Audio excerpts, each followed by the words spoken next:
Hi friends, welcome to my YouTube channel SK. So about myself, this is Sunil here. So today's video is based on job process in engineering. So guys, first I will tell my simple introduction. So I have completed my Bachelor of Engineering in Electronic stream, and currently I am working in IT industry and I have around 5 to 6 years of experience in IT industry. So friends, ये video मैंने specially engineering लोगों के लिए बनाया है जो currently education currently क्या मतलब कैंपस में सिलेक्शन उनका हुआ नहीं है या उनका अभी वो इंटरव्यू की तैयारी कर रहे हैं, तो उनके लिए ये वीडियो मैंने स्पेशली उनके लिए बनाया है। तो जो स्टूडेंट करंटली या तो थर्ड ईयर में है या लास्ट ईयर में है और अपने इंटरव्यू की तैयारी कर रहे हैं, उनके लिए ये वीडियो बहुत वर्क करेगा। और उसमें भी अगर एजेंडा अगर आप देखोगे तो फर्स्ट मैं पॉइंट पे डिस्कस करूँगा कि क्रैक कैंपस प्लेसमेंट। दोस्तों, यूट्यूब पे आपको बहुत सारे वीडियोस मिल जाएंगे जिसमें आपको ऐसे वीडियोस मिलेंगे कि कैंपस प्लेसमेंट कैसा होता है, मतलब हम कैसे सिलेक्ट करना, तो आप कैसे इंटरव्यू में सिलेक्ट हो सकते हो। तो ऐसे वीडियो आपको बहुत सारे मिल जाएंगे कि आपको कैंपस में कैसे प्लेस करना है, क्या क्या चीज़ें आपको करनी है, ऐसे बहुत सारे मिल जाएंगे। बट वन थिंग कि ये सब बता देंगे कि प्लेसमेंट के लिए ये करना है, वो करना है, आप प्लेस हो जाओगे, ये करो। बट मोस्ट ऑफ पीपल ये नहीं बताते कि अगर आप कैंपस में प्लेसमेंट नहीं होता है आपका, मतलब जैसे आप करंटली कॉलेज में पढ़ाई कर रहे हो, वहाँ पे चलो बाई चांस आपके बहुत सारे आईटी कंपनी से इंटरव्यू लेने आ रही है, तो अब अगर आप 100 जने हो क्लास में, तो 100 में से I think around 30 to 40 people maximum, इतने भी नहीं होते हैं, फिर भी 30 to 40 पीपल अराउंड वो सिलेक्ट होते हैं, और बाकी के अराउंड 70 to 80% लोग ऐसे रहते हैं जिनका सिलेक्शन नहीं हो पाता। ये आपको ये आपने फेस किया होगा, ठीक है। तो हर कोई आपको ये बताता है, बट आपको ये कोई नहीं बताएगा कि अगर आप कैंपस में सिलेक्ट नहीं हो रहे हो तो आपको आगे क्या करना चाहिए, क्या प्रोसेस आपको फॉलो करनी चाहिए। तो एक्चुअली ये वीडियो मैं अपना एक्सपीरियंस शेयर करने के लिए मैंने बनाया है। तो आप ऐसे एक्चुअली हम डीप में जाके पूरा डिस्कस करेंगे कि क्या क्या प्रोसेस कर सकता है, और ये प्रोसेस मैंने खुद ने की है। तो आप इस वीडियो को ज़रूर स्टार्टिंग से लेके एंड तक देखें। अगर आप चाहते हो कि मुझे भी जॉब मिले, यहाँ से कैंपस में मेरा सिलेक्शन नहीं हो पा रहा है, मुझे बाहर जाके कहीं तो जॉब ढूंढना पड़ेगा, तो ये वीडियो आपके लिए बहुत यूज़फुल होगा। So please watch this video from starting to end, this will definitely help you. Okay, so guys, मैं स्टार्ट करता हूँ कि हमें क्या क्या करना चाहिए और क्या नहीं करना चाहिए। तो पहले अगर बात रही कैंपस प्लेसमेंट की, ओके, सो फर्स्ट थिंग, अगर कैंपस प्लेसमेंट में भी मैं आपको ये चीज़ बताना चाहता हूँ कि उसमें भी आपको दो चीज़ें मैटर करती है। First thing is knowledge and second one is luck. First ये है कि आपका नॉलेज अच्छा होना चाहिए, जैसे आप इलेक्ट्रॉनिक में हो या आईटी में, और सेकंड बात रही लक, तो आपका लक भी अच्छा होना चाहिए। अगर दोनों चीज़ों का कॉम्बिनेशन होगा तभी आप इंटरव्यू क्रैक कर सकते हो, क्योंकि यार सिर्फ नॉलेज होना भी कुछ नहीं होता है और सिर्फ लक चलने से भी कुछ नहीं होगा। उस वो आपके दिन पे डिपेंड करता है। अगर उस दिन आपका नॉलेज भी अच्छा रहा और आपका लक भी उस दिन अच्छा चल गया, तब जाके आप सिलेक्ट हो गए। तो ये एक प्रोसेस होती है। अब सेकंड क्या है कि what I can do if not selected in campus. हाँ यार, आपको सब बंदे ये बता देंगे, यूट्यूब पे आपको बहुत सारे वीडियोज़ मिलेंगे कि आप कैसे सिलेक्ट होना है, क्या होना, सब बताएंगे। बट एक्चुअली एक बार अगर आप कंपनी में यहाँ पे सिलेक्ट नहीं होते हो, मतलब कॉलेज के कैंपस में अगर आपका सिलेक्शन नहीं होता है, तो आपको क्या करना चाहिए, ये बहुत कम लोग आपको सही से बता पाएंगे, ठीक है। तो मैं पूरा वीडियो में आज मेरा फोकस इसी पे रहने वाला है कि आप कैसे कैंपस में सिलेक्ट अगर नहीं हो रहे तो आगे जाके कैसे आप सिलेक्ट हो सकते हो, कैंपस से बाहर पढ़ के आप क्या कर सकते हो, वो सब चीज़ें मैं आज आपको ये बताऊँगा, ठीक है। तो पहले आते हैं about our department wise, right. So department की अगर हम बात करें, जैसे आईटी के बंदे, इलेक्ट्रॉनिक्स है, मैकेनिकल है, अलग अलग फील्ड होती है, राइट। तो अगर उनको करियर चूज़ करना है तो फर्स्ट वो क्या कर सकते हैं, इन देयर ओन फील्ड्स। सो वो अपनी फील्ड्स में जा सकते हैं। जैसे अगर इलेक्ट्रॉनिक्स के बंदे को जाना है इलेक्ट्रॉनिक्स में, तो वो अपने जो भी सब्जेक्ट रहते हैं उनकी प्रिपरेशन करेगा और वो सिलेक्ट हो सकता है, ठीक है। ये एक प्रोसेस होती है। या इस मैकेनिकल का रहेगा तो वो अपने सब्जेक्ट की पढ़ाई करेगा, इंटरव्यू देगा और सिलेक्ट हो जाएगा। बट एक्चुअली अगर लेट सपोज हम इलेक्ट्रॉनिक्स में या मैकेनिकल में और हमको आईटी इंडस्ट्री में मूव करना है, तो हमें क्या करना चाहिए। तो एक्चुअली मेन मोटिव मेरा यही है, जो बंदे नॉन आईटी फील्ड के हैं वो आईटी फील्ड में घुसना चाहते हैं, तो वो क्या कर सकते हैं जिससे वो आईटी फील्ड में अपना करियर बिल्ड कर सकते हैं। तो ये वीडियो ये सब चीज़ें मैं डिटेल में आपको बताऊंगा, ठीक है। तो उसके लिए आपको क्या करना होगा, तो एक्चुअली सिलेक्शन प्रोसेस क्या होता है, कि फर्स्ट होता है कि कॉलेज के थ्रू होता है, और सेकंड होता है कि अगर आप कॉलेज के थ्रू नहीं हो रहे हो तो आउट ऑफ कैंपस आपको सेलेक्ट होना पड़ता है, ठीक है। अब जो बंदे कॉलेज के थ्रू सेलेक्ट हो गए उनको कोई प्रॉब्लम नहीं है, हाँ, बट चांसेस बहुत कम रहते हैं, बिकॉज अराउंड 100 में से 70% लोग ऐसे रहते हैं जो सिलेक्ट नहीं होते हैं, और 20 और 30% लोग ही ऐसे होंगे जो सिलेक्ट हो जाते हैं कॉलेज से, ठीक है। क्योंकि यार कॉलेज में कितनी कंपनी आती होगी, हार्डली 5, 7, 10, ज़्यादा से ज़्यादा 15, 10, 12 कंपनी, 10-12 कंपनी भी आए और हर कंपनी 3-4 बंदों को उठाती है वो। TCS या इन्फोसिस से कोई बड़ी बड़ी कंपनी जो रहती है वो हालांकि 20-30 जने वो उठा ले, बट फिर भी यार काफ़ी लोग ऐसे रहेंगे जिन्होंने कैंपस में सिलेक्शन उनका नहीं हुआ है, तो वो लोग क्या करेंगे अब, ठीक है। तो उनको प्रोसेस के लिए एक्चुअली मैंने यहाँ पे 5 स्टेप्स मेंशन किए हैं। सो ये 5 स्टेप्स आपको ध्यान से देखने, ये क्या है ये आप समझिए, आपको अब बहुत आसानी होगी आगे जॉब ढूंढने में, ठीक है। तो ये 5 स्टेप्स मैं इन डिटेल में आपको बताऊंगा, जिससे आप समझ जाओगे कि मुझे अब क्या। तो इसमें पहला स्टेप्स है कि विदाउट कोर्स। तो विदाउट कोर्स मतलब क्या है कि लेट सपोज आप फ्रेशर लेवल पे हो, ठीक है। तो आप अगर इलेक्ट्रॉनिक्स से हो या मैकेनिकल से हो तो क्या होगा, आपको उसी पर्टिकुलर सब्जेक्ट पे आपको क्वेश्चन आंसर होंगे, right. So let suppose you are from electronics background, okay. Then electronics background से क्या होगा, आपको इलेक्ट्रॉनिक्स जो सब्जेक्ट है, माइक्रो सर्विस या जो भी एम्बेडेड है, तो उसके आपको क्वेश्चन पूछेंगे, आप वो अच्छे से प्रिपेयर करोगे और सिलेक्ट हो जाओगे। बट ये कब होगा, जब अगली कंपनी इलेक्ट्रॉनिक्स रहेगी।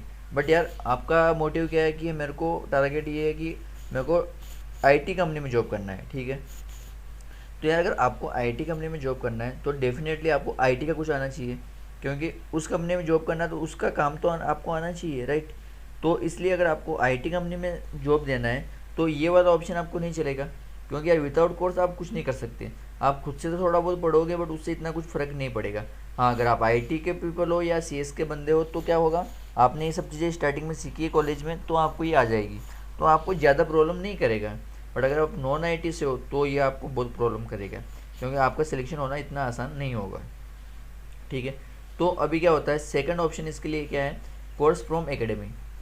तो एक्चुअली क्या होता है, अगर आप देखो कि आपने सुना भी होगा या रिलेटिव में आपने किसी से पूछा भी होगा, उन्होंने बताया भी होगा कि आप कोर्स करो, ठीक है।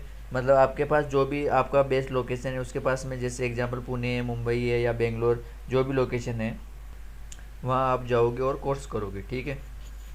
तो इसमें क्या होगा, मतलब एक्चुअली अगर आप IT में जा रहे हो तो आप क्या करोगे, किसी IT का एक कोर्स करोगे, like Java, .NET, Python, any programming language, database, any one. So आप कौन सा भी एक कोर्स करोगे और फिर एकेडमी के थ्रू आप इंटरव्यू पे जाओगे। तो एकेडमी वाले भी क्या करते हैं, आपको इंटरव्यू के लिए भेजते हैं।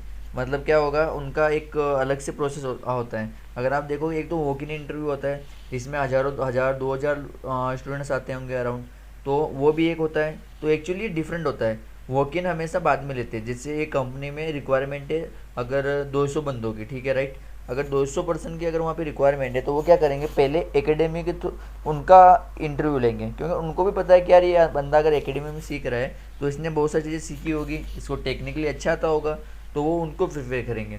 तो फर्स्ट वो they will prefer academies person, right. So इसमें क्या कंडीशन में क्या होगा, जो एकेडमी के बंदे हैं, जैसे पुणे में समझ लो 6-7 एकेडमी है, तो वो क्या करेंगे, जो जो बंदे एकेडमी में है किसी में, वहाँ से उन बंदों को इंटरव्यू के लिए बुलाएंगे। तो वो सब वहाँ पे इंटरव्यू के लिए आएंगे और उनमें से पहले सिलेक्ट कर लेंगे। अब उनके अगर 300 की रिक्वायरमेंट है तो वो लेट सपोज 200 की रिक्वायरमेंट है, तो वो क्या करेंगे, 200 में से कम 100 या 150 वो सिर्फ जो एकेडमी के थ्रू आ रहे हैं उनको सिलेक्ट कर लेंगे।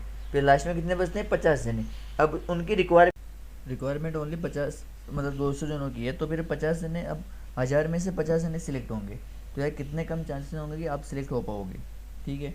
तो इसलिए आप प्रेफर करो कि अगर एकेडमी के थ्रू जाओगे तो आपको ज़्यादा बेनिफिट मिलेगा। मतलब एक तो यार आपका कंपटीशन कम हो जाएगा, ठीक है, और आपको टेक्निकली भी स्ट्रॉन्ग आप रहोगे, क्योंकि आपने कोर्स किया हुआ है, तो आप टेक्निकल भी अच्छा बोल पाओगे, तो आपका टेक्निकल इंटरव्यू निकल जाएगा। और HR तो वैसे भी कॉमन होता है, तो यार आपके सिलेक्शन होने के चांसेस ज़्यादा बढ़ेंगे यहाँ पे। तो ये एक ऑप्शन आपके लिए बहुत अच्छा है, अगर आप नॉन IT हो और आपको IT में अगर मूव करना है तो ये बेस्ट ऑप्शन है आपके लिए। अब नेक्स्ट बात करते हैं हम थर्ड पार्टी कंपनी। तो यार थर्ड पार्टी कंपनी क्या होती है, बहुत कम लोगों को पता होगा कि थर्ड पार्टी कंपनी क्या होती है। एक्चुअली पुणे या बेंगलोर जैसे लोकेशन पर अगर आप देखोगे तो बहुत सारी ऐसी कंपनियां रहेगी जिनका आपको कॉल आएंगे और वो आपको ऐसा बोलेंगे कि यार हम आपका सिलेक्शन करा के देंगे और आपकी जो स्टार्टिंग की 1 मंथ सैलरी है या 2 मंथ सैलरी है या इतने पैसे दो, ये वो आप करो तो हम आपका जाके सिलेक्शन करा देंगे। तो यार इसमें मैं ये नहीं कहता कि सब फ्रॉड रहती है, बट मोस्ट ऑफ कंपनी इसमें फ्रॉड करती है। मतलब हो सकता है वो कुछ टाइम बेसिस पे आपको सिलेक्शन करा दे एक बार के लिए, फिर वो कंपनी आपको वापस निकाल सकती है, ये भी हो जाता है। या बहुत बार वो सिर्फ ऐसे बता के फिर आपको रिस्पॉन्स नहीं देगी, ये ऐसे बहुत सारी कंडीशन होती है। तो इस पर थोड़ा भरोसा आप कम कर सकते हो। ऐसा हाँ कोई कोई हो भी सकती है, बट बहुत कम चांस है कोई जो अच्छी कंपनी आपको ऐसे मिलेगी। मोस्ट ऑफ फ्रॉड कंपनीज ऐसे बहुत रहती है, तो इनसे आप बच के रहिए, ठीक है। तो ये कंपनी क्या करेगी, सिर्फ मतलब आपको प्रोसेस आपकी जो होती है इंटरव्यू प्रोसेस करा के देगी। वो इनके थोड़े बहुत इंटरनली सेटिंग रहती है कंपनी से, वो वहाँ पे उनसे बात करा के इंटरनल सेटिंग करा के आपको सिलेक्शन करवा देगी और बाद में 1-2 महीने की सैलरी आपसे लेगी और आपका सिलेक्शन हो जाएगा। तो ये प्रोसेस भी एक होता है जो बहुत लोग ये प्रोसेस के थ्रू भी आप सिलेक्शन कर होता है उनका भी, ठीक है। तो ये एक ऑप्शन है आपके पास। अब नेक्स्ट ऑप्शन आता है कॉन्टेक्ट टू हायर। ये क्या होता है कॉन्टेक्ट टू हायर, मतलब क्या होता है, एक्चुअली एम्प्लॉय 2 टाइप के होते हैं। एक होते हैं परमानेंट एम्प्लॉय होते हैं और एक वो हम बोल सकते हैं कि वो कॉन्टेक्ट के बेसिस पे लिए हुए एम्प्लॉय होते हैं। मतलब हर कंपनी में 2 टाइप के एम्प्लॉय मिलेंगे आपको, परमानेंट और कॉन्टेक्ट टू हायर। तो कॉन्टेक्ट टू हायर क्या होता है, परमानेंट मतलब क्या होगा उसके पहले समझते हैं हम। परमानेंट मतलब अगर आप कैंपस में जा रहे हो, आपका इंटरव्यू हो रहा है और आप सिलेक्ट हो गए, ठीक है। तो कंपनी ने आपको सिलेक्ट किया, जैसे जो अभी TCS है, TCS ने आपका इंटरव्यू लिया, आप सिलेक्ट हो गए, आप उस कंपनी के परमानेंट एम्प्लॉय बन गए। ये एक चीज़ होती है। बट सेकंड क्या होता है कॉन्टेक्ट टू हायर, मतलब क्या होगा कि एक जैसे ABC एग्जांपल एक कौन से थे कॉन्टेक्ट टू हायर वाली कंपनी है, ठीक है। और जैसे इन्फोसिस TCS है तुम्हारी IT कंपनी। अब तुम्हारा टारगेट क्या है, इन्फोसिस या TCS कंपनी में मुझे जॉब करना है और contact to hire ABC company है। तो क्या होगा, फर्स्ट ABC जो ये कंपनी है ये आपको इंटरव्यू लेगी, ये आपको इंटरव्यू पहले ये लेगी, यहाँ पे इंटरव्यू देना है आपको फर्स्ट। तो जैसे आपने इस ABC कंपनी में आप इंटरव्यू दिया, तो ये क्या करेगी, आप इस कंपनी के एम्प्लॉय हो जाओगे। जैसे ये कंपनी है तो पहले आप इस कंपनी के एम्प्लॉय होगे, फिर ये क्या करेगी, जब इन्फोसिस TCS जैसी कंपनियों में रिक्वायरमेंट आएगी तब ये कंपनी क्या करेगी, आपको इस कंपनी में लगा के देगी। मतलब एक्चुअली जैसे नॉर्मल जो परमानेंट एम्प्लॉय होते हैं वैसे ही आप उस कंपनी के एम्प्लॉय बन जाओगे। मतलब आपके पास भी ID कार्ड होगा, आप भी उस कंपनी में जाओगे, सब सेम होगा, बट आपका जो एम्प्लॉयमेंट जो रहता है वो आपका कॉन्टेक्ट टू हायर बेस्ड हो जाएगा। मतलब आप एक्चुअल उस कंपनी के एम्प्लॉय नहीं हो, आप वहाँ पे काम कर रहे हो बट उस कंपनी के एम्प्लॉय नहीं हो। तो इसका सबसे बड़ा हम बोलेंगे अगर मेन पॉइंट क्या है कि यार अगर आप इसमें लग जाओगे ना तो प्रॉब्लम आपको कहाँ पे आएगी कि जब कंपनी में फायर होता है, मतलब अगर कोई रिक्वायरमेंट जैसे कोई प्रोजेक्ट चला गया हो, कंपनी डाउन चल रही है, तो वो क्या करेगी ऐसे टाइम में, क्या करेगी, जो कॉन्टेक्ट टू हायर बेस पे बंदों को लिया है उन्होंने, सबसे पहले उनको फायर करती है वो। क्योंकि यार परमानेंट एम्प्लॉय से निकालने से पहले वो क्या करेगी, जो यार कॉन्टेक्ट के बेस पे लिया हमने तो उनको, तो सबसे पहले वो उनको सबको निकालेगी, उसके बाद में जो परमानेंट एम्प्लॉय है उनका फिर नंबर आता है। तो ये एक थोड़ा बहुत हम बोल सकते हैं कि ये एक चीज़ थोड़ी गलत होगी अगर आप कॉन्टेक्ट टू हायर में जाओगे तो, ठीक है। तो इसलिए आपको कॉन्टेक्ट टू हायर हो सके तो ये भी आप अवॉइड करो।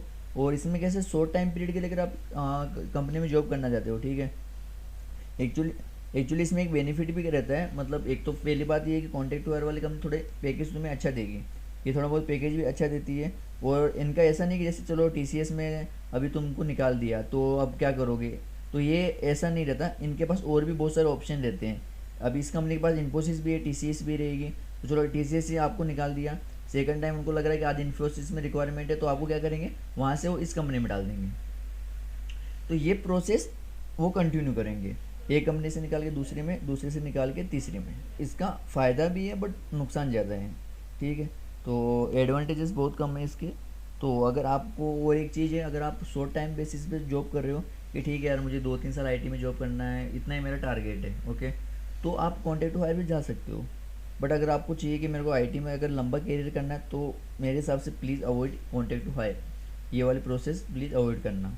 क्योंकि इस पर अगर आप जाओगे तो आपके जो रिज्यूम है या जो आपका IT का जो ये रहता है, जो प्रोफाइल रहती है IT की, उस पर आपका एम्प्लॉयमेंट का जो टाइप है वो आप कॉन्टेक्ट से जुड़ जाओगे, आप परमानेंट एम्प्लॉय नहीं रहोगे। तो जब आप वापस स्विच भी मारते हो तो आपको वापस परमानेंट एम्प्लॉय होना में बहुत डिफ़िकल्टी आती है। तो ये ऑप्शन अगर आप लंबा करियर बनना चाहते हो IT में, then please avoid this one, okay. And last option है reference through. So reference through, what is mean by reference through means, let suppose आपका कोई रिलेटिव है या आपका कोई फ्रेंड है जो ऑलरेडी किसी कंपनी में काम कर रहा है, तो आप क्या कर सकते हो कि यार उसको अपना रिज्यूम फॉरवर्ड कर दो, वो अपनी कंपनी में चेक करेगा कि मीन्स कोई रिक्वायरमेंट है क्या। So first he will check the requirement and upload your resume. So आप रिज्यूम सेंड करो और वो आपको अपलोड करेगा। ये प्रोसेस होती है रेफरेंस के थ्रू। तो ये भी एक अच्छा प्रोसेस है। अगर आप किसी रेफरेंस के थ्रू जा रहे हो तो आपको ज़्यादा बेनिफिट होगा। एक तो आप नॉर्मल वॉक इन में जाके अगर आप इंटरव्यू दे रहे हो तो यार चांसेस कम होते हैं। वहीं अगर आप किसी का रेफरेंस रहेगा तो थोड़ा बहुत उसका फ़ायदा होता है, क्योंकि यार उस कंपनी का एक ऐसा एम्प्लॉय जो आपको रेफ़र कर रहा है, तो यार उनका ऐसा रहता है कि हाँ यार मेरी कंपनी का एम्प्लॉय अगर किसी को रेफ़र कर रहा है तो वो ज़्यादा उनको प्रोबेबिलिटी ज़्यादा उसकी बढ़ जाएगी, तो वो ज़्यादा चांसेस उसको देंगे। ठीक है, तो ये एक ऑप्शन भी आपके लिए अच्छा है अगर रेफरेंस के थ्रू आप जाना चाहते हो तो। ठीक है, और इसके लिए मैं आपको ये भी बता दूँ कि ऐसे व्हाट्सएप पे बहुत सारे ग्रुप्स रहते हैं। मतलब जैसे आईटी के लिए प्रोफेशनल बोल के सब बहुत सारे ग्रुप्स रहेंगे, जिनमें क्या होता है मैनेजर रहते हैं या एचआर सब उसमें ऐड रहते हैं। वो क्या करते हैं, हर एक कंपनी से ऐड होते रहते हैं, तो वो क्या करेंगे अपनी रिक्वायरमेंट वहाँ पे डालते जाएंगे। या अगर जैसे लेट सपोज मैं अभी किसी एक आईटी कंपनी में काम कर रहा हूँ और मेरी कंपनी में कोई रिक्वायरमेंट है, तो मैं क्या करूँगा वहाँ पे पोस्ट कर दूंगा कि मेरी कंपनी में इस प्रोफाइल के लिए रिक्वायरमेंट है, if anyone is interested, anyone wants to come then you can join us. So ऐसे बोल के कुछ भी मैसेज डाल देंगे, तो उनको वहाँ पे कॉल करो और उनको आप प्रोसेस उनसे समझ के लो। ये सब चीज़ें आप कर सकते हो। तो व्हाट्सएप ग्रुप में ऐड होके ये भी एक फ़ायदा होता है, वहाँ पे मल्टीपल ऐसे जॉब ओपनिंग्स के पोस्ट आते रहेंगे। और सेकंड ऑप्शन होता है ये, जिससे आपको सबको पता होगा कि naukri.com है, तो naukri.com पे जाके आप रिज्यूम अपलोड कर दो, वहाँ से भी आपको कॉल आ जाएंगे। ठीक है, तो ये सब बेसिक प्रोसेस है।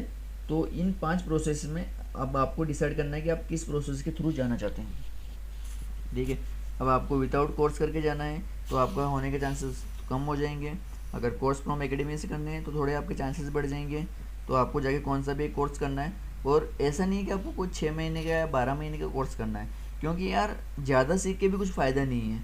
मतलब आप ठीक है सब टेक्नोलॉजी सीख रहे हो, मैंने जावा सीखा है, पाइथन सीखा है, डेटाबेस सीख लिया, सेलेनियम सीख लिया, हर एक मैंने सीख लिया है, और आपको आखिर में जब आप कंपनी में सेलेक्ट हो जाओगे तो आपको किसी एक ही प्रोफाइल पे काम करने को मिलेगा। अगर आप एमएनसी कंपनी में आप जाओगे तो कौन से तो एक प्रोफाइल पे आपको काम मिलेगा, क्योंकि यार मल्टीपल टीम्स रहती है और सभी में आपको काम नहीं कर सकते, किसी तो एक चीज़ पे आपको काम मिलेगा। तो यार इसलिए आप बेटर है कि आप कौन सी तो एक टेक्नोलॉजी चूज करो और उसी पे आप इंटरव्यू दो और उसी पे आप सिलेक्शन हो। और जब आपका कंपनी में इंटरनली जब इंटरव्यू होता है तब उनको आप बता सकते हो कि ये मैंने काम किया है और ये काम में मैं आगे भी काम करना चाहता हूँ और ये मेरा इसमें इंटरेस्ट है। तो ये एक प्लस पॉइंट आपका होगा। तो आपको सबसे पहले ये चीज़ ध्यान में रखनी है। तो ये टोटल 5 पॉइंट मैंने यहाँ पे डिफाइन किए हैं, ये आप प्रोसेस कर सकते हो। अगर सबसे बेस्ट रहेगा कोर्स फ्रॉम एकेडमी, सेकंड आप रेफरेंस के थ्रू जा सकते हो, ये भी एक बहुत अच्छा पॉइंट है। और फिर अगर आपको लगे तो आप कॉन्टेक्ट टू हायर या थर्ड पार्टी कंपनी, या फिर आप विदाउट कोर्स के लिए भी जा सकते हो। तो अब आपको चूज़ करना है कि which option is best for me. Okay, you have to select this one, right. So अब मैं नीचे आता हूँ। मेरा नेक्स्ट पॉइंट है यहाँ पे कि इंटरव्यू में एक्चुअली प्रोसेस क्या होता है। जैसे अगर हम इंटरव्यू प्रोसेस में अगर समझें तो टेक्निकल होता है, एक कम्युनिकेशन होता है। आपको इंटरव्यू में सिलेक्ट होने के लिए टेक्निकल और कम्युनिकेशन दो चीज़ें ध्यान में रखनी है। टेक्निकल मतलब क्या कि आपको जो भी टेक्नोलॉजी पे आपने सीखी है, मतलब थ्रू एकेडमी हो या without course, you can means directly learn from this YouTube videos as well, right. So आपको कहीं से भी आप सीखो, आपको टेक्निकली आना चाहिए। अगर आपको टेक्निकल सब चीज़ें आ रही है, if you are very good in technical strong in technical things, then your communication अगर कम भी रहेगा तो भी चलेगा, राइट। मीन्स दोनों में से एक आपका अच्छा होना बहुत ज़रूरी है। अगर आपको आईटी में जॉब करना है तो या तो आपका टेक्निकल बहुत स्ट्रॉन्ग चाहिए, या second option your communication. Okay, तो अगर आपका टेक्निकल बहुत शानदार है तो आप कम्युनिकेशन अगर मीडियम लेवल का रहेगा देन ओके, नो प्रॉब्लम। और अगर आपको कम्युनिकेशन हाई लेवल पे और टेक्निकल भी अगर मीडियम लेवल पे तो भी ठीक है, चल जाएगा, क्योंकि टेक्निकल आप बाद में भी आप कवर कर सकते हो, तो ये भी आपको प्रॉब्लम नहीं करेगा। कम्युनिकेशन सबसे ज़्यादा आपको इंटरव्यू में लगेगा। जब आप इंटरव्यू देते हो तब आपका बहुत मतलब ऐसे लोग रहते हैं जो आपका कम्युनिकेशन में चेक करते हैं कि आप कैसे बोल रहे हो, कैसे आप बात कर रहे हो, ये सब चीज़ें भी आपके देखते हैं। तो ये सब चीज़ों को भी आपको ध्यान में रखना चाहिए, ठीक है। तो अब हम बात करेंगे कोर्सेज़ के बारे में। तो जैसे मैंने कहा है कि एकेडमी से कोर्स करो तो ये एक बेटर ऑप्शन रहेगा कि आपका सिलेक्शन होने के चांसेस यहाँ पे थोड़े ज़्यादा बढ़ जाएंगे। तो अब आपको कोर्सेज तो करने हैं, बट आपके सामने ऑप्शन है कि यार मैं कोर्स करना है लेकिन कहाँ से करूँ, कौन सा कोर्स करूँ, मुझे क्या करना चाहिए क्या नहीं करना चाहिए, ये सब क्वेश्चन आपके सामने रहेंगे। ठीक है, तो अब ये भी आपको समझना बहुत ज़रूरी है मुझे कौन सा करना है या कौन सा नहीं करना है। तो एक तो रहेगा फ्रॉम वेयर, मैं कहाँ से करूँ और कौन सा कोर्स करूँ। तो अब कहाँ से करने की बात रही तो आप कौन से भी ट्रेनिंग इंस्टीट्यूट में जाके कर सकते हो। तो आप जैसे भी जिस भी सिटी में जा रहे हो, लेट सपोज पुणे हो या बेंगलोर हो, तो आप वहाँ पे जाके क्या करो, वहाँ के ट्रेनिंग इंस्टीट्यूट सर्च करो, या आपको कोई फ्रेंड है उससे बात करो, या आप गूगल पे जाके सर्च करो कौन सा ट्रेनिंग इंस्टीट्यूट बेस्ट है, और वहाँ की आप इन्फॉर्मेशन निकालो, वहाँ से बात करो, उनके वहाँ के डेमो लेक्चर रहते हैं वो जाके अटेंड करो, और फिर वहाँ पे वो इंस्टीट्यूट ज्वाइन करो। तो ये एक चीज़ आप कर सकते हो कि आपको कौन सा इंस्टीट्यूट को ज्वाइन करना है, ये आपको फर्स्ट सेलेक्ट करना पड़ेगा। ठीक है, नेक्स्ट है कोर्स कौन सा करना चाहिए। So which course, so actually it is depend on you, means what is your interest, आपका जिस चीज़ में इंटरेस्ट है वो चीज़ आपको करनी है। अब यार कोर्स आप बोलने अगर देखोगे तो बहुत सारे रहेंगे यार, 100 नंबर ऑफ कोर्सेज रहेंगे जो आप कर सकते हो, और उसमें से आपके लिए कौन सा बेस्ट है। तो उसके लिए क्या है, एक्चुअली आपका इंटरेस्ट होना ज़रूरी है, मतलब आपको कौन सी फील्ड में इंटरेस्ट है। तो अगर वो कोर्स आप करोगे तो आपको सीखने में भी मज़ा आएगा, आप इंटरव्यू भी अच्छे से दे पाओगे, वहाँ पे भी टेक्निकल चीज़ें अच्छी बताओगे। तो ये आपको सोच समझ के सिलेक्ट करना है कि मुझे कौन सा कोर्स करना है, क्योंकि यार आप अभी हम देख रहे हैं कि आप फ्रेशर हो, ठीक है राइट। तो फ्रेशर पे आपको कोई अभी किसी चीज़ का आइडिया नहीं है कि यार कौन सी चीज़ अच्छी रहेगी कौन सी चीज़ बुरी रहेगी, मुझे नहीं पता है, क्योंकि यार होगा, क्योंकि आपने कभी काम तो किया नहीं है अभी, तो आपको कैसे पता चलेगा क्या अच्छा है क्या नहीं है। तो ये बताना आपके लिए ज़रूरी है। तो मैं नीचे आपको ये सब पॉइंट बताऊँगा कि आपके लिए कौन सा पॉइंट बेस्ट हो सकता है या कौन सा कोर्स आपके लिए बेस्ट हो सकता है कि आपका इसमें इंटरेस्ट आ सकता है। तो मैं नीचे थोड़े बहुत सब स्टेप्स बताऊंगा, तो उन स्टेप्स को आप एक बार गो थ्रू करिए सब, तो फिर उसके बाद में आप डिसाइड करना कि मुझे को कौन सी चीज़ में इंटरेस्ट है, उसके बाद में ही आप डिसाइड करो कि ये कोर्स मैं अभी करूँगा। ठीक है, तो ये अब आपका इंटरेस्ट डिपेंड करेगा। तो एक्चुअली अब मैं इसके लिए आपको सॉफ्टवेयर लाइफ साइकिल समझना बहुत ज़रूरी है कि यार अगर आप आईटी इंडस्ट्री में आ रहे हो राइट, तो आईटी इंडस्ट्री के प्रोसेस क्या है, मीन्स एक्चुअली ये प्रोसेस कैसे होता है, how to process this one. So means for that first you want to know what is the software life cycle right, क्योंकि उसकी लाइफ साइकिल क्या वो आपको पता जानने की इच्छा होगी, क्योंकि उसी के बाद आप डिसाइड कर पाओगे कि ये कैसा वर्क करेगा राइट। तो आपको क्या करना है, सॉफ्टवेयर लाइफ साइकिल में क्या होगा एक्चुअली कि इसमें फर्स्ट अगर मैं बताऊँ कि एक्चुअली एक क्लाइंट रहता है और हम एम्प्लॉय रहते हैं राइट, या इसमें हम अलग अलग कंपनी से बोल सकते हैं कि प्रोडक्ट बेस्ड कंपनी होती है या सर्विस बेस्ड कंपनी होती है। तो क्लाइंट या प्रोडक्ट हम बोलते हैं, मतलब क्या होता है एक्चुअली, लेट सपोज एग्जांपल ले रहा हूँ मैं अमेजोन का राइट। तो अमेजोन क्या है, एक प्रोडक्ट है, मतलब अमेजोन खुद का बनाती है प्रोडक्ट राइट, वो खुद से मतलब उनका खुद का प्रोडक्ट रहता है और वो आपको सेल करती है राइट। तो उनका एक खुद का प्रोडक्ट भी है, तो वो उनको बोलते हैं प्रोडक्ट बेस्ड कंपनीज। और सर्विस बेस्ड कंपनी होती है, मतलब क्या होता है वो तुम्हें सर्विस प्रोवाइड करती है, मतलब एक क्लाइंट जो रहेगा वो तुम्हें रिक्वायरमेंट देगा, और वो रिक्वायरमेंट आने के बाद ये सर्विस बेस्ड कंपनी क्या करती है, ये सर्विस उनको प्रोवाइड करती है कि भाई ये ऐसी ऐसी रिक्वायरमेंट है। तो क्लाइंट क्या करेगा, रिक्वायरमेंट दे देगा, फिर ये सर्विस बेस्ड कंपनियाँ वो रिक्वायरमेंट रहेगी वो अपनी टीम में ऐसे डिवाइडेड कर देगी, और उसके बाद में फिर वो उनको जो भी उनका एस्टिमेशन रहेगा उसके अकॉर्डिंग वर्क करके फाइनल आउटपुट उनको क्लाइंट को देगी। तो ये ऐसा प्रोसेस इसमें चलेगा राइट। तो इसमें एक्चुअली में आप जो सोच रहे हो कि आप जैसे मैं टीसीएस में काम कर रहा हूँ और आपको लगता होगा कि यार मुझे जो सैलरी आ रही है वो टीसीएस से आ रही है, तो एक्चुअली टीसीएस कंपनी आपको सैलरी नहीं देती है, समझ रहे हो। ये सर्विस बेस्ड कंपनी है, ये आपको पेमेंट नहीं करती है। पेमेंट कौन करता है, जो क्लाइंट रहता है, क्योंकि क्लाइंट आपको रिक्वायरमेंट देता है और जो पैसा रहेगा वो क्या देगा आपको, क्लाइंट देगा। तो क्लाइंट किसको देगा, वो सर्विस बेस्ड कंपनी को देता है, मतलब क्लाइंट पैसा देगा टीसीएस को और टीसीएस पैसा देगी हमें।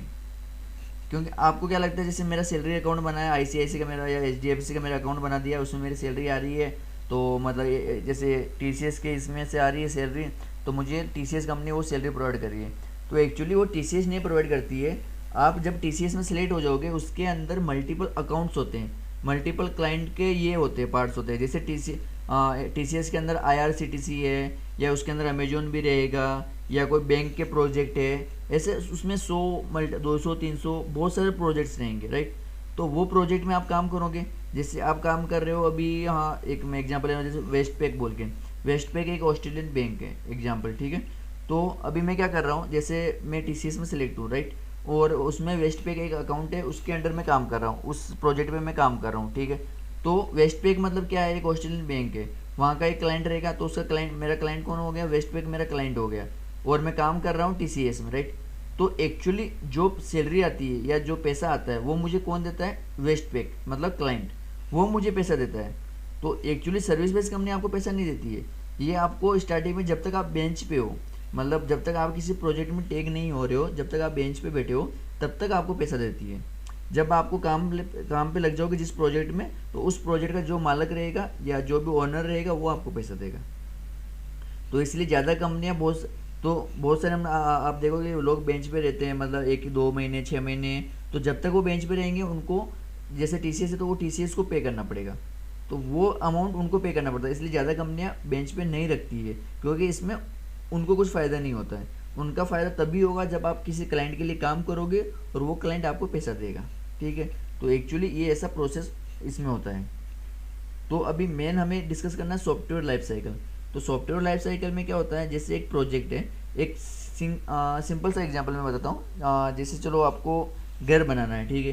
तो आप घर बनाने में क्या करते हो, आप 4 5 जनों को, किसी 2 3 जनों को काम के लिए बुलाओगे, और उनको क्या आप रिक्वायरमेंट दोगे कि यार मुझे ऐसा ऐसा घर बनाना है, तो मेरे पास इतने पैसे हैं, मैं इतना पैसा दूंगा, और मेरे पास 1 महीने का टाइम है, तो आप 1 महीने में मुझे ये ऐसा घर, मुझे 1 महीने में मुझे घर बना के दो, ठीक है। तो उसमें क्या आप क्लाइंट हो गए, ठीक है, आप उनको रिक्वायरमेंट दोगे, और जो आपके सामने वाला बंदा है वो आपका क्या हो गया, मतलब उसको आप रिक्वायरमेंट दे रहे हो। तो वो हो गया एग्जाम्पल टीसीएस, जैसे वही कंपनी टीसीएस मतलब उसके अंदर वो काम करता है, तो वो बंदा हो गया, ठीक है। तो आप रिक्वायरमेंट दे रहे हो और वो आपको काम करके देंगे। अब यही प्रोसेस होता है आईटी में, ठीक है। मतलब आईटी में भी यही होता है। हाँ, लोगों को लगता है कि यार क्या आईटी में लोग क्या जॉब करते होंगे, यार कैसा जॉब करते होंगे, क्या होता है वहाँ पे। बहुत सारे लोगों को ये रहता है स्टार्टिंग में कि यार कैसे होगा, क्या होगा, क्योंकि उनको पता नहीं रहता ये एक्चुअली प्रोसेस होती क्या है, एक्चुअली लोग आईटी में काम क्या करते हैं। तो वो यही होता है कि एक रिक्वायरमेंट आती है और वो रिक्वायरमेंट पे हम काम करते हैं। इसका सीधा साधा एग्जांपल है बैंक है। जैसे एक बैंक का प्रोजेक्ट है, अब आप बैंक बोलोगे मतलब क्या, जैसे एचडीएफसी है, ओके। अब एचडीएफसी बैंक वाले क्या करते हैं, नॉर्मली आगे से फ्रंट एंड से वो क्या करते हैं, जो भी आपकी एंट्री वो एंट्री कर देते हैं, और वो फिल करके आपका फॉर्म भर देते हैं, ये सब आप प्रोसेस आपकी कर देते हैं। बट एक्चुअली ये वर्क कैसे होता है, बैकएंड में ये सब चीज़ें कैसे चलती है, कैसे इसका कोडिंग वर्क करता है, क्या करता है, ये सब डिटेल आप क्या करते हैं, इंजीनियरिंग लोग जो भी रहते हैं वो करते हैं, ठीक है। तो अभी इसमें क्या होगा एग्जाम्पल, जैसे बैंक में एचडीएफसी का एप्लीकेशन है, उसमें अभी कुछ तो नया आपको ऐड करना है, या इसमें कुछ चेंजेस आ गए, कोई चीज़ें हटानी है, या कुछ भी ऑपरेशन करना हो, तो ये सब आपको करना पड़ेगा, ये सब इंजीनियर लोगों को करना पड़ता है, ठीक है। तो अभी क्या होगा, एक रिक्वायरमेंट आएगी, जैसे एचडीएफसी बैंक में आज एक नई पॉलिसी ऐड हो गई है, ठीक है। तो अब क्या होगा, नई पॉलिसी ऐड हुई मतलब क्या होगा, एक रिक्वायरमेंट आ गई, तो एचडीएफसी वालों के पास एक रिक्वायरमेंट है कि हमें एक नई पॉलिसी इसमें ऐड करनी है। तो वो क्या करेंगे, कॉन्टेक्ट किसको करेंगे, सर्विस बेस्ड कंपनी को। वो सर्विस बेस्ड कंपनी को क्या बोलेंगे, हमारी एक ऐसी ऐसी रिक्वायरमेंट है, एक्चुअली उनका कॉन्टैक्ट रहता है कि मतलब इसको रिक्वायरमेंट देनी है, इसको रिक्वायरमेंट देनी है, कॉन्टैक्ट रहता है। तो वो जैसे जैसे उनका कॉन्टैक्ट है विप्रो से, तो वो क्या करेंगे, विप्रो कंपनी को बोलेंगे कि हमारी ऐसी ऐसी रिक्वायरमेंट है, वो हाई लेवल पे उनका डिस्कशन होता है, तो वो उनको बोलेंगे कि हमारी ऐसी रिक्वायरमेंट है, तो और हमको एक नई पॉलिसी ऐड करनी है, ठीक है। तो वो क्या करेंगे, रिक्वायरमेंट दे देंगे और अपना टाइम बताएंगे कि हमारे पास इतना टाइम है, 1 महीने का टाइम है, और 1 महीने में हमें ये पॉलिसी ऐड होके हमारे जितने भी यूजर्स है उन सब यूजर्स को वो पॉलिसी दिखनी चाहिए, या वो सब मतलब वो पॉलिसी यूज करना उनको आना चाहिए, ठीक है। अब उन्होंने क्या दे दी, रिक्वायरमेंट। तो जो भी कौन सा भी प्रोजेक्ट रहेगा स्टार्टिंग में हमेशा आएगी रिक्वायरमेंट, ये हो गया पहला फेज। अब सेकंड आता है इसके बाद में डिज़ाइन। तो डिज़ाइन क्या होती है, डिज़ाइन मतलब क्या, आर्किटेक्ट करता है, इसको कौन करता है, कंपनी में आर्किटेक्ट बंदे रहते हैं, वो डिज़ाइन करते हैं मोस्ट ऑफ। एक्चुअली ये डिज़ाइनिंग का पार्ट जो हाई लेवल के बंदे रहते हैं, जिनको अराउंड 7 to 8 या 9 ईयर एक्सपीरियंस रहता है, वो ज़्यादातर करते हैं, क्योंकि डिज़ाइन एक इंपॉर्टेंट पार्ट है। इसके आगे का प्रोसेस फिर हमें देखना पड़ता है, बट डिज़ाइन स्टार्टिंग का पार्ट आ गया है। जैसे रिक्वायरमेंट मिली, हमें डिज़ाइन सबसे पहले सोचनी पड़ती है कि यार इसकी डिज़ाइन तैयार कैसे होगी, और उससे ही हम निकाल सकते हैं कि यार इसको टाइम कितना लगेगा, एस्टिमेशन कितना लगेगा, ये सब हम चीज़ें तभी बता सकते हैं। तो डिज़ाइन सबसे इम्पोर्टेंट है, ठीक है। तो डिज़ाइन होती क्या है, डिज़ाइन मतलब क्या है, जैसे एग्जांपल ये मेरा पेज है, ठीक है। तो इस पेज में डिज़ाइन है, मतलब यहाँ पे फाइल का एक नाम, यहाँ पे फाइल लिखा हुआ है और यहाँ पे फाइल एक बटन है, इसके बाद एडिट करके लिखा है, सर्च है, व्यू एनकोडिंग, मतलब ये वो सब है, लैंग्वेज सेटिंग, ठीक है।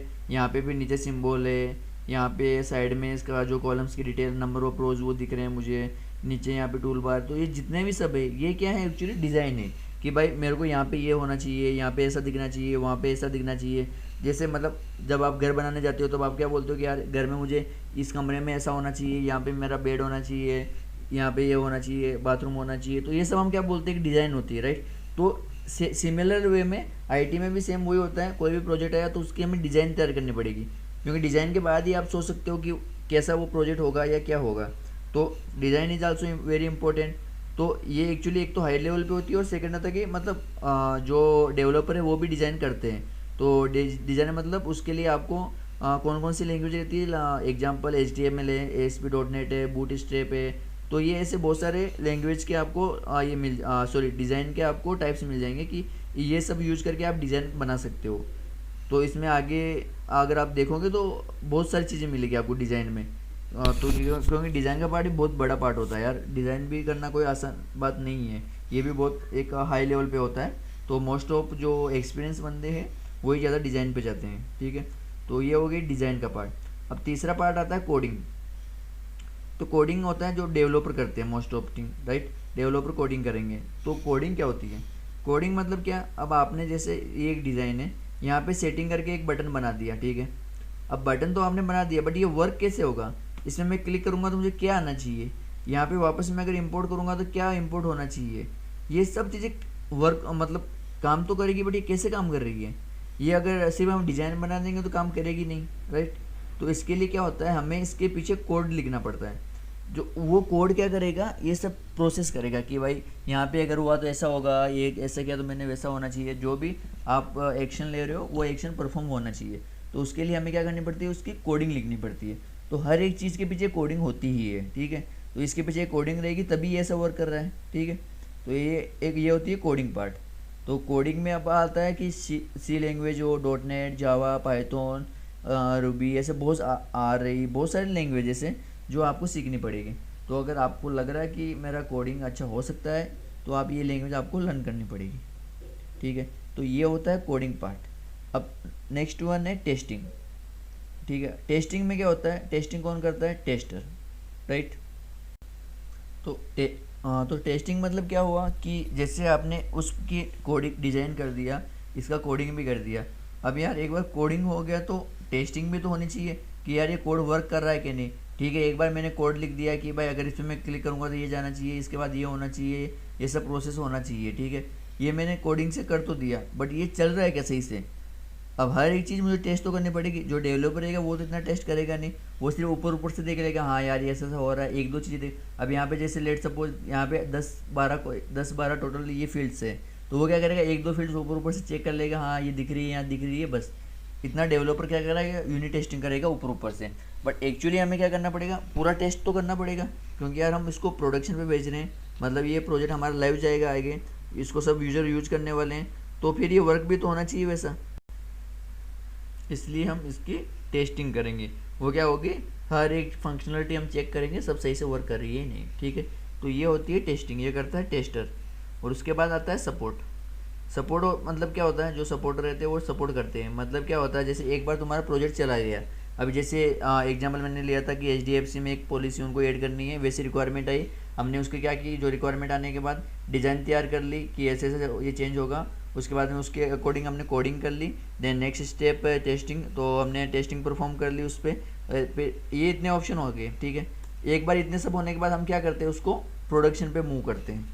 4 स्टेप्स मूव हो गया कि जो अपना कोड है उसको हम क्या करेंगे, प्रोडक्शन पे मूव कर देंगे, ठीक है।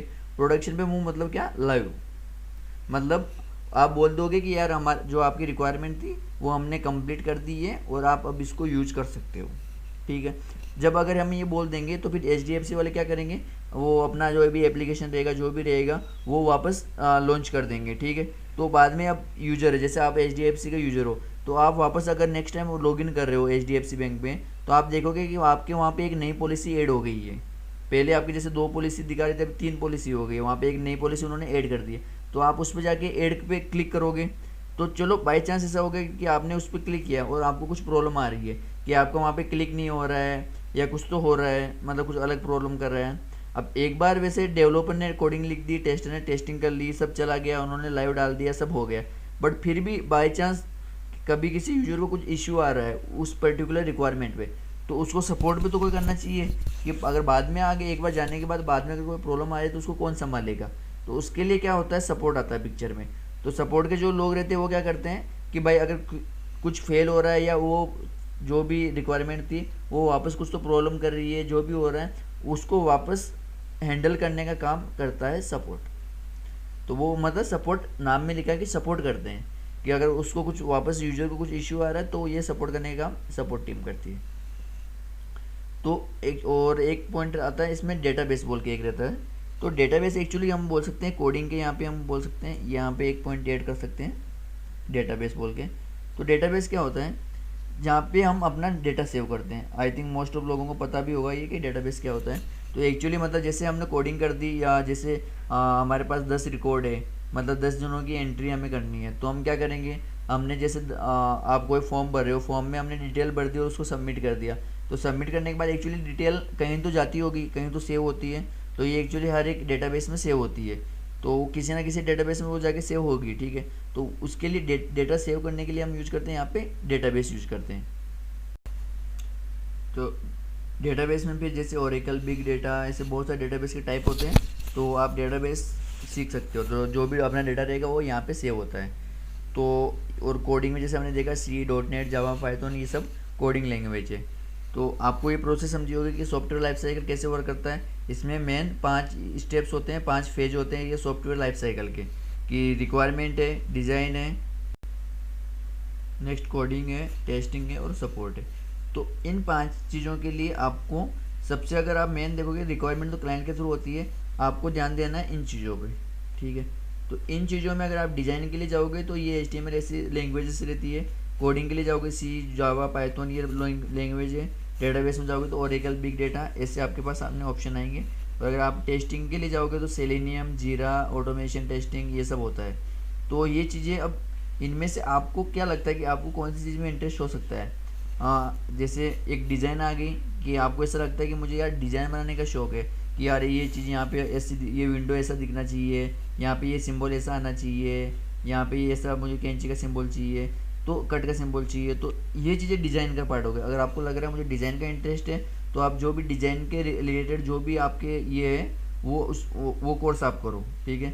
बट आपको लग रहा है कि यार मुझे कोडिंग अच्छा आता है, मतलब वो कोड लिखने में मज़ा आता है, मतलब सी के लैंग्वेज में सी के जो भी प्रोग्राम थे वो मैंने अच्छे से लिखे थे, तो वो मुझे अच्छा लगता है। तो आप क्या कर सकते हो, प्रोग्रामिंग लैंग्वेज में जा सकते हो, कोडिंग, उसके लिए आपको कोडिंग करनी पड़ेगी। तो उसके लिए आपके लिए ये मल्टीपल लैंग्वेजेस है जो आप कर सकते हो। उसके बाद नेक्स्ट जो डेटाबेस है, अगर आपको लगता है मुझे डेटाबेस करने में इंटरेस्ट है, डेटाबेस में आप क्या करोगे, एक्चुअली जैसे मेरे पास रिक्वायरमेंट है, जैसे 100 जनों की मेरे पास एंट्री है। अब डेटाबेस में क्या होगा कि यार 100 जनों में से मुझे पहले 10 दिनों के रिकॉर्ड चाहिए, या लास्ट 10 दिनों के चाहिए, या जो इस कंट्री में काम करते हैं उनके रिकॉर्ड चाहिए, या जिन्होंने पिछले 10 दिनों में काम किया उनके रिकॉर्ड चाहिए। कुछ भी condition, any terms and condition बोल सकते हैं, कोई भी जो कंडीशन उनकी रहेगी उसके अकॉर्डिंग हमें उनको डेटा निकाल के देना है। कि यार हम सिंपल, अगर आप एग्जांपल हो गई कि हम बैंक में जाते हैं और उनको बोलते हैं कि यार हमें जैसे मैंने कल फॉर्म भरा था और मेरा ये नाम है और मेरे को डिटेल चाहिए, तो वो क्या करेगा, डायरेक्ट जाके सर्च करेगा और उसमें आपकी डिटेल आ जाएगी। मतलब वहाँ पे वो नॉर्मल नाम चेक करेगा तो आपकी सिर्फ नाम की डिटेल आ जाएगी। तो एक्चुअली डेटाबेस में अपना डेटा सेव रहेगा, जैसे मेरा नाम है या सभी के नाम का एक डेटा सेव रहता है। तो जब भी हमको चाहिए जो भी हमारी रिक्वायरमेंट रहेगी उसके अकॉर्डिंग वहाँ पे डेटा फेच होता है। तो हमें डेटा के साथ खेलना है, तो आप डेटाबेस चूज़ करें। डेटाबेस भी एक बहुत अच्छी चीज़ है, इसमें थोड़ा कॉम्प्लिकेट होता है बट बहुत अच्छी चीज़ है, बहुत इंटरेस्टिंग वाली चीज़ है। As per my experience database is बहुत अच्छा चीज़ है। अगर आप चाहो तो डेटाबेस में अपना करियर बिल्ड कर सकते हो, ये एक ऑप्शन है। और फिर अगर लास्ट में आपको लगे टेस्टिंग, तो आप टेस्टिंग में भी जा सकते हो। इसमें भी आपको सेलेनियम ऐसी लैंग्वेज सीखनी पड़ेगी, जावा का इसमें भी यूज होता है, तो आपको जावा तो आना ही चाहिए, बेसिक है जावा, सी और जावा तो आपको आना ही चाहिए। और डेटाबेस में सिक्वल, ये चीज़ें आपको आनी चाहिए कम से कम, ठीक है। तो ये आपकी बेसिक चीज़ें हो गई। तो अभी आपको इन सब में से आपको चूज़ करना है कि मेरे लिए कौन सा बेस्ट ऑप्शन रहेगा। मैं टेस्टिंग में जाऊँ, सपोर्ट में जाऊँ, डिज़ाइन में जाऊँ या कोडिंग पे जाऊँ। तो ये 5-4 पार्ट्स आपके पास ऑप्शन है, उसमें से आप पहले सोचो। अगर आपको लग रहा है तो आप यूट्यूब पे 1-2 वीडियो देखो, जैसे डिज़ाइन के 1-2 वीडियो देख के लो, कोडिंग के 1-2 वीडियो देखो, टेस्टिंग के देखो, सपोर्ट के देखो, डेटाबेस के वीडियोस देखो। तो ये अगर आप देखोगे तो आपको समझेगा कि हाँ यार ये चीज़ क्या होती है, ये कहाँ यूज होती है, इस चीज़ में मेरा इंटरेस्ट आएगा या नहीं आएगा। फिर आप डिसाइड करोगे मुझे कौन सा कोर्स करना है। तो ये सब चीज़ें आप पहले डिसाइड करो, थोड़े वीडियोस देखो, उसके बाद में फाइनलाइज करो। तो आपको कौन सा कोर्स करना है ये बहुत इंपॉर्टेंट होता है, बिकॉज अगर आपने एक बार कोर्स कर लिया, लेट सपोज आप कोडिंग के कोर्स कर रहे हो और आपको लग रहा है कि यार मुझे कोडिंग में इंटरेस्ट नहीं है, मेरा तो मन ही नहीं लग रहा है, मेरा काम में ध्यान नहीं हो रहा है, कोडिंग मुझे आ नहीं रही है, ऐसा होगा तो फिर आपने जो कोर्स किया हो 2-3 महीने आपने उसमें टाइम ये किया था, वो सब आपको वेस्ट चला जाएगा। तो मैं नहीं चाहता कि किसी का ऐसा टाइम वेस्ट हो। तो इसके लिए आप पहले से ये सब चीज़ें ध्यान में रखो कि कौन सी चीज़ अच्छी रहेगी और मेरे लिए कौन सी चीज़ अच्छी नहीं रहेगी। ये सब आपको स्टार्टिंग में पता करना है और उसके बाद में ही कोर्स लगाना है। तो अगर आपको कोर्स के बारे में और अगर डिटेल्स चाहिए कि मुझे कौन सा कोर्स करना है या आपको कुछ भी अगर कन्फ्यूजन है तो यू कैन कॉन्टेक्ट मी और you can drop your WhatsApp number और your email ID, Gmail ID, anything. And also if you want then you can call me, so I will support you. तो अगर आपको कुछ भी information किसी भी चीज़ की, अगर जो मैंने पॉइंट्स बताए हैं, किसी भी चीज़ में अगर आपको लग रहा है कि यार इस चीज़ में मुझे डाउट है, मुझे अभी भी नहीं समझ रहा है ये चीज़ कैसे होनी चाहिए, क्या होनी चाहिए, तो आप मुझे कमेंट बॉक्स में कमेंट भी डाल सकते हो और आपको लगे तो आप मुझे कॉल भी कर सकते हो। और बाकी रहा ये सब चीज़ों को छोड़ के अगर हम नेक्स्ट देखते हैं कि टेक्निकल पार्ट पे अगर हम आएंगे तो टेक्निकल और एचआर आपको इंटरव्यू सिलेक्शन होने के लिए, इंटरव्यू में सिलेक्ट होने के लिए 2 चीज़ों पे ध्यान देना है। पहला टेक्निकल है और जैसे मैंने कहा कम्युनिकेशन है। तो कम्युनिकेशन के लिए आपको एचआर की तैयारी करनी पड़ेगी। एचआर राउंड में कम्युनिकेशन थोड़ा बहुत देखते हैं और उसके थोड़ा बहुत क्वेश्चन आंसर है। अगर आपको मैं 40 to 50 क्वेश्चन आंसर ऐसे दूंगा जो आप अगर देखोगे तो वही आपको हर बार पूछेंगे, तो उनको आप पहले से स्टार्टिंग से प्रिपेयर करके जाओ तो आप डेफिनेटली वो लास्ट का जो एचआर इंटरव्यू होता है वो आप इजीली क्रैक कर लोगे, उसमें कोई ज़्यादा डिफिकल्टी नहीं आएगी। और इवन 99% लोग they can easily crack this HR interview. Okay, so HR interview में कभी कोई ये नहीं होते हैं, मतलब रिजेक्ट नहीं होता है। तो उसमें क्या करना है, सिर्फ आपको हाँ में हाँ करना है, जो भी पूछे आपको सिर्फ हाँ करना है। नाइट शिफ्ट का पूछे हाँ, location change yes, so every time your answer should be yes only. आपको अगर नहीं करना है तो आप बाद में डिसाइड करो, फर्स्ट एक बार आप ऑफर लो और उसके बाद में आप डिसाइड करो, but at the time of interview your answer should be yes only in HR interview, right. और बाकी जो भी इंटरव्यू क्वेश्चन आंसर होते हैं वो मैं आपको नेक्स्ट वीडियो में सब बताऊंगा, तो आप वो प्रिपेयर करके जाइए, तो इसमें कोई प्रॉब्लम नहीं है। बट मेन थिंग है टेक्निकल। एचआर क्रैक करना कोई बड़ी बात नहीं है, सबसे मेन होता है इंटरव्यू टेक्निकल। अगर आपने टेक्निकल क्रैक कर लिया मतलब 95% आप सिलेक्ट हो गए हो, ठीक है। तो सबसे इंपॉर्टेंट होता है टेक्निकल। कोई कंपनी ग्रुप डिस्कशन भी रखती है, तो ग्रुप डिस्कशन देखो आपके कम्युनिकेशन पे डिपेंड करेगा। अगर आपका कम्युनिकेशन अच्छा है तो ग्रुप डिस्कशन में आप इजीली सिलेक्ट हो सकते हो, कोई डिफिकल्ट नहीं होता है। बट अगर टेक्निकल आपका अच्छा हो तो भी आप टेक्निकल क्लियर कर सकते हो। तो टेक्निकल में आपको कैसा इंटरव्यू देना चाहिए, इंटरव्यू वाले को कैसे फंसाना आना चाहिए, ये सब चीज़ें आपको डिस्कस करनी पड़ेगी। और उससे पहले आपको नॉलेज होना चाहिए, सबसे इम्पोर्टेंट चीज़। तो आपको हर एक टेक्निकल चीज़ों का नॉलेज होना चाहिए। तो इसके लिए मैं अपने नेक्स्ट वीडियोज़ में डेटाबेस के जितने भी वीडियोज़ होते हैं वो मैं सब आपको डेटाबेस सिखाऊंगा। तो हर एक वीडियो में आगे डेटाबेस के अपलोड करूंगा। अगर आपको लगता है कि मेरे को अपना टेक्निकल बहुत स्ट्रॉन्ग करना है और मैं सब चीज़ें सीख लूँ ताकि मैं टेक्निकल क्लियर कर सकूँ, तो उसके लिए मैं आगे डेटाबेस के वीडियोज़ बना रहा हूँ। वो डेटाबेस के वीडियोज़ आप अच्छे से देखें। उन डेफिनेटली अभी तक मैंने जितने भी इंटरव्यू फेस किए सबके मैंने क्वेश्चन आंसर कलेक्ट करके रखे हैं, तो वो सब मैं आपसे शेयर करूंगा और आपको बताऊंगा कि कैसे कैसे इंटरव्यू में क्वेश्चन आपको कर सकते हैं।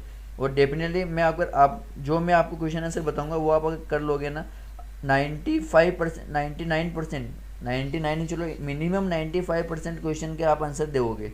हाँ, 1-2 हो सकता है ऐसे कुछ अलग से पूछ ले, बट बाकी 95% आंसर आप सही दे के आओगे, ये मैं गारंटी के साथ कह सकता हूँ। और डेटाबेस ऐसा चीज़ है, डेटाबेस थोड़ा बहुत मैं बताता हूँ कि मैथमेटिक टाइप, मतलब या तो पूरा सही होगा या पूरा गलत होगा, ऐसा है। अगर आपको एक बार इसमें इंटरेस्ट आ गया, हाँ यार ये मेरे को इंटरेस्ट आ गया, तो आप कभी भी वो चीज़ पूछ लो, आप कभी भी उसको आंसर दे दोगे। जैसे मैथमेटिक्स ऐसा सब्जेक्ट है कि यार एक बार आपको ट्रिक समझ गए कि ये कैसे निकालना है, उसके बाद में आप चाहे कुछ भी हो, कभी वो चीज़ आप भूलोगे नहीं लाइफ में। आपको 10 साल बाद भी आपको वो अगर पूछेगा तो आप कभी नहीं भूलोगे। सेम होता है डेटाबेस में। एक बार आपको समझ गया ना ये ट्रिक कैसा होती है, मतलब डेटाबेस का बेसिक कैसा है, ये सब क्या है, एक बार आपको क्लियर हो गया तो आप कभी नहीं भूलोगे ये चीज़। और मैं श्योरिटी देता हूँ मेरा वीडियो देखने के बाद आप कभी डेटाबेस के बारे में अगर आपको कोई भी क्वेश्चन पूछेगा आप तुरंत उसका आंसर दे दोगे। मैं एकदम इजी वे में उसको डेटाबेस को मैं आपको रिप्रेजेंट करूँगा। तो अगर प्लीज़ आप मेरे नेक्स्ट वीडियो जरूर देखिए अगर आपको डेटाबेस में भी इंटरेस्ट है तो। और इसके बाद एक बार डेटाबेस हो जाएगा उसके बाद मैं कोडिंग के भी इंटरव्यू दूंगा, सॉरी कोडिंग के भी मैंने वीडियोज अपलोड करूँगा, लाइक कोर जावा होती है या पाइथन होती है या फिर डेटाबेस में बिग डेटा है जो मार्केट में रिसेंटली बहुत चल रहा है, ये सब चीज़ों का मैं आगे वीडियोज अपलोड करूँगा। तो अगर आप कंटिन्यू, बेटर होगा आप कंटिन्यू मेरे साथ कनेक्ट रहे, तो मैं आपकी इसमें ज़रूर हेल्प करूँगा।